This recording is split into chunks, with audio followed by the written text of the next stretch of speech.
Omkar society ખાતે ચાલી રહેલા ગટર લાઇનના કામ દરમિયાન ગલ્લા માલિકે કોન્ટ્રાક્ટરના માણસો પર જેસીબી મશીન ગલ્લા પર ફેરવી નુકસાન પહોંચાડવાનો ગંભીર આક્ષેપ કર્યો છે.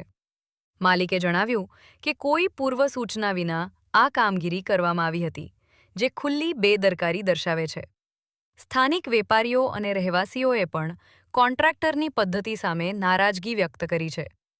મામલે કોન્ટ્રાક્ટરના માણસો અથવા જવાબદાર અધિકારીઓનો કોઈ પ્રતિભાવ મળ્યો નથી. ઇન્ડિયા ન્યૂઝના રિપોર્ટર દ્વારા પૂછતા પણ જવાબ આપવામાં આવ્યો નહોતો. ગલ્લા માલિકે વળતર અને જવાબદાર પર કાર્યવાહી માટે વહીવટીતંત્રને રજૂઆત કરવાની તૈયારી બતાવી છે. Bureau chief Amarsang Thakor.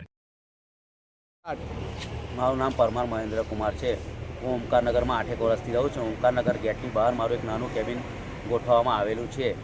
જે કંઈ કરતાઓ આ સરકારી કામકાજ કરવા માટે ગાંધીનગરથી આવેલા છે, ગટર યોજનાનું કામ કરવા માટે, તેમણે મારા ગલ્લાને જીસીબી મારીને ખસેડી નાખેલ છે. મારો કોઈ કોન્ટેક નથી કર્યો કે મને કોઈ ઇન્ફોર્મ નથી કરી અને આવી રીતે મારા ગલ્લાને નુકસાન પહોંચાડેલું છે.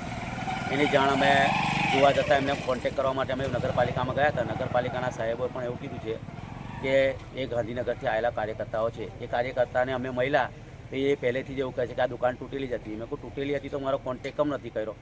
તો એ ભાઈ કોઈ સારો જવાબ આપતા નથી.